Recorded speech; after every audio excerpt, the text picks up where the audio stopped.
আসসালামু আলাইকুম রহমতুল্লাহ। ঝলমলে চুল সহ চুল পড়া রোধ করতে, চুল ঘন কালো সিল্কি করতে শসার রসের সঙ্গে শসার রসের সঙ্গে দুইটি উপাদান সপ্তাহে 2 থেকে 3 বার চুলে ব্যবহার করতে পারলে 1 থেকে 1.5 মাসের মধ্যে ইনশাআল্লাহ চুলের নানাবিধ পরিবর্তনের মধ্যে অবশ্যই আপনার চুল পড়া অনেক গুণে কমে আসবে।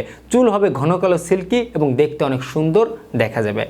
সম্পূর্ণ ভিডিওতে প্রাকৃতিক এই ট্রিটমেন্টটি আমরা চুলের সম্পর্কে জেনে নিব। চলুন আমাদের মূল আলোচনায় ফিরে যাওয়া যাক।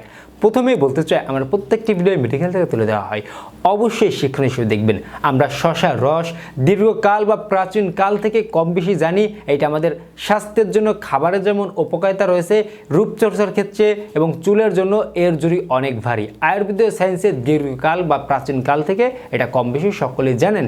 এখন আসুন আমরা শসার রসের সঙ্গে যেই দুইটি উপাদান নিব, এই দুইটি উপাদানও প্রাকৃতিক উপাদান। আমরা সবসময় মাথায় রাখবো রূপচর্চার জন্য এবং চুলের জন্য আমরা অবশ্যই চেষ্টা করব প্রাকৃতিক উপাদানকে প্রাধান্য দেওয়ার জন্য। এজন্যই যে এতে আমাদের তেমন কোনো ক্ষতি হয় না। বিভিন্ন সময় দেখা যাচ্ছে কি অনেক উপকারিতা আমাদের মিলে থাকে, কিন্তু একটি নির্দিষ্ট উপাদানেই যে সকলেরই কাজ হয় বিষয়টা এমন নয়। চুল পড়া সম্পর্কে কিছু খুঁটিনাটি আলোচনা না করলে নয়। আমরা অবশ্যই পর্যাপ্ত পরিমাণে শ্যাম্পু করব, না অতিরিক্ত পরিমাণে না অতিরিক্ত কম পরিমাণে। এক একজনের এক এক নিয়মে শ্যাম্পু করতে হতে পারে।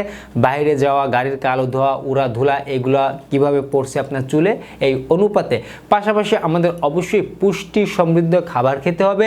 বিশেষ করে ভিটামিন বি পরিবারের অন্যতম সদস্য ভিটামিন বি7 বা বায়োটিন এর ঘাটতির কারণে আমাদের চুলে সমস্যা দেখা দিতে পারে। চুল ভাঙচুর থেকে, নখ ভাঙচুর থেকে শুরু করে আমাদের চুলের লাবণ্যতা হারিয়ে যেতে পারে। আমরা অবশ্যই বিভিন্ন ভিটামিনের ন্যায় অবশ্যই ভিটামিন বি7 গ্রহণ করার চেষ্টা করব। পাশাপাশি আমাদের অনেকে অ্যানিমিয়া বা রক্ত স্বল্পতা থাকে, বিশেষ করে পুরুষের তুলনা থেকে মেয়েদের এটা একটু বেশি পরিমাণে দেখা দেয় রক্ত স্বল্পতা। আমরা অবশ্যই সকলেই মিলে আয়রন সমৃদ্ধ খাবার গ্রহণ করার চেষ্টা করব। একটু লক্ষ্য করতে হবে আপনি যে পানি দিয়ে গোসল করছেন সেই পানি আপনার চুলের জন্য অবশ্যই পজিটিভ কিনা। চুল আপনার গোসল করার পরে চুলের মধ্যে একটু খুশকো মনে হওয়া বা জট বেঁধে যাওয়া বা মনে হচ্ছে চুলগুলো একটু আঠালো হয়ে যাচ্ছে, এমন যদি হয় অবশ্যই আপনার চুলের জন্য পানি পরিবর্তন করা জরুরি রয়েছে। অনেকাংশে দেখা যাচ্ছে দেশ থেকে প্রবাসে গেলে চুল পড়ার সমস্যা বা বিভিন্ন আবহাওয়া পরিবর্তনের মধ্যে থাকলে চুল পড়ার সমস্যা দেখা দিতে পারে। বিভিন্ন ঔষধের সাইড ইফেক্টের কারণে চুল পড়ার সমস্যা দেখা দিতে পারে।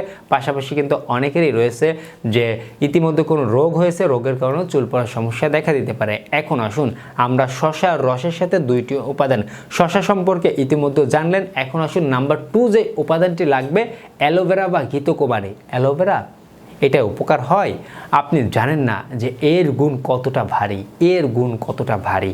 আমাদের ইউনানি আয়ুর্বেদীয় সায়েন্সের দীর্ঘকাল বা প্রাচীন কাল থেকে কম বেশি সকলেই আপনারা জানেন যে খাবারে যেমন এর স্বাস্থ্য উপকারিতা রয়েছে, আমাদের হজম শক্তি বৃদ্ধি, আমাদের শরীরের বিভিন্ন ঘাটতি পূরণ সহ অসংখ্য কিছু উপকারিতা রয়েছে এই অ্যালোভেরা বা ঘৃতকুমারী খেলে।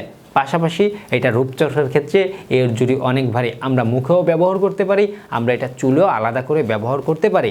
তো আমরা মার্কেটের অ্যালোভেরা ব্র্যান্ড খুঁজবো না, আমরা চেষ্টা করব শহর অঞ্চলে থাকেন বা গ্রাম অঞ্চলে থাকেন আপনি একটু ট্রাই করলেই আপনার আশেপাশ থেকে ম্যানেজ করতে পারবেন। আমরা এখানে অ্যালোভেরার পেস্টটা নিব, যদি আপনারা রস বের করতে পারেন ভালো, অন্যথায় শুধুমাত্র পেস্টটা নিব। আমরা আসুন প্রথমে যে উপাদানটি আমরা নিয়েছি শসা, শসা থেকে আমরা রস বের করতে পারবো। আমরা শসা থেকে রস নিব, হাফ কাপ পরিমাণে শসার রস নিব। আমি আবারও বলছি হাফ কাপ পরিমাণে শসার রস নিব। তার মধ্যে আমরা 1 থেকে 2 চামচ পরিমাণে অ্যালোভেরার পেস্ট নিব, 1 থেকে 2 চামচ পরিমাণে অ্যালোভেরার পেস্ট নিব। নাম্বার 3তে যে উপাদানটি নিব আর কিছু নয়, কোকোনাট অয়েল বা নারকেল তেল। আমি আবারও বলছি কোকোনাট অয়েল বা নারকেল তেল। নারকেল তেল সম্পর্কে কম বেশি সকলেই জানেন, আমরা বিভিন্ন ব্র্যান্ড ব্যবহার করি বা অরিজিনালটা ব্যবহার করি না বলে তেমন কোনো ফলাফল পাই না। নারকেল তেল খাবারে যেমন উপকারিতা রয়েছে, ব্যবহারও এর গুণাগুণ অনেক ভারী। চুলের যত্নে প্রাচীনকাল থেকে বা অতীত জেনারেশনরা নারকেল তেলকেই প্রাধান্য দিত এবং তাদের চুল সুন্দর এবং সুন্দর থাকতো। সুতরাং অবশ্যই আমরা চুলের জন্য নারকেল তেলকেই আমরা এখানে প্রাধান্য দিচ্ছি। আমরা এখানে কোকোনাট অয়েল বা নারকেল তেল একটু খাঁটিটা ম্যানেজ করে আমরা নিব। এটাও আমরা পরিমাণ মতো নিব, হাফ কাপের পরিমাণ কম নিব।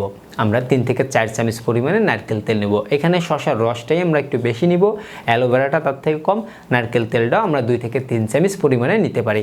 এখন ভালো করে মিশিয়ে চুলের গোড়া থেকে আগা পর্যন্ত, যদি আপনাদের মাথায় চুল বেশি হয়ে থাকে আপনারা বেশি নেবেন। পুরুষ ভাইয়েরা ব্যবহার করলে তো আপনাদের পরিমাণে এত লাগবে না, আপনারা কম পরিমাণে মিক্স করতে পারেন। টোটালি 3টি উপাদান আপনার চুলের গোড়া থেকে আগা পর্যন্ত ব্যবহার করবেন। ঠান্ডাজনিত সমস্যা আপনার না থাকলে, যে অল্পতেই ঠান্ডা লেগে যায়, তাহলে আপনারা 1 ঘন্টার মতন রেখে দিবেন। আর যদি অল্পতেই ঠান্ডা লেগে যায়, তাহলে আপনারা গোসলের অল্প কিছুক্ষণ আগে আপনারা চুলে ব্যবহার করতে পারেন। এভাবে আপনারা সপ্তাহে 2 থেকে 3 বার ব্যবহার করবেন। 1 থেকে 1.5 মাস কন্টিনিউ এভাবে ব্যবহার করে যাবেন। এরপরে আমরা মাঝে মাঝে ব্যবহার করব। আমরা জেনে রাখবো এটা চুলের জন্য ক্ষতি নাই, উপকারিতা রয়েছে। আমরা মাঝে মাঝে ব্যবহার করব। ইনশাআল্লাহ ভালো একটা রেজাল্ট আমরা পেয়ে যাব। আশা করি বিষয়টা অল্পের মধ্যেই বুঝতে পেরেছেন। এই ছিল আজকের ভিডিও। আপনাদের কোনো প্রশ্ন থাকলে কমেন্ট বক্সে কমেন্ট করতে ভুলবেন না। ভিডিওটি ভালো হলে লাইক করতে ভুলবেন না, বন্ধুদের সাথে শেয়ার করতে পারেন। সকলে ভালো থাকবেন, সুস্থ থাকবেন। সকলে সুস্বাস্থ্য কামনায় আজকের মতো এখানেই শেষ করছি। ধন্যবাদ সবাইকে।